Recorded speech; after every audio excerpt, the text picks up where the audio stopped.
৬৭ বছরে মারা যাবেন শাহরুখ, জ্যোতিষীর ভবিষ্যৎবাণী।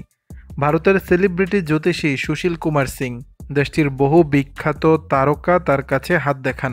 তবে সম্প্রতি জ্যোতিষী সুশীল কুমার একটি অনুষ্ঠানে জানিয়েছেন, সালমান খান আর শাহরুখ খান নাকি মারা যাবেন ৬৭ বছর বয়সে। শুধু কি তাই, এই জ্যোতিষীর আরও দাবি সালমান নাকি তিলে তিলে শেষ হয়ে যাবেন। সম্প্রতি সিদ্ধার্থ কান্নারের পডকাস্টে এসে সুশীল কুমার বলেন, শাহরুখ খানের সময় এখন ঠিক চলছে, কিন্তু 25, 26, 27 সাল সালমানের খুব খারাপ যাবে।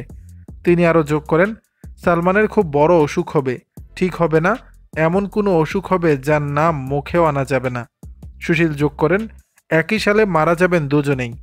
সালমানের শেষের দিনগুলো খুব খারাপ কাটবে, খুব কষ্ট পাবেন তিনি। জ্যোতিষীর আরও দাবি, কোষ্ঠী বিচার করে তিনি এরকমই ইঙ্গিত পেয়েছেন। এদিকে জ্যোতিষী সুশীল কুমারের ভবিষ্যৎবাণী শুনে মুখে চিন্তার ছাপ দুই খানের অনুরাগীদের। সেই তালিকায় শাহরুখের নায়িকা সুচিত্রা, তিনি রীতিমতো ক্ষোভ প্রকাশ করেছেন।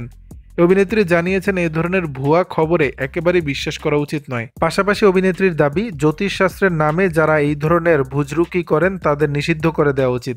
দর্শক, বিষয়টি নিয়ে আপনাদের মতামত জানাবেন নিচের কমেন্ট বক্সে।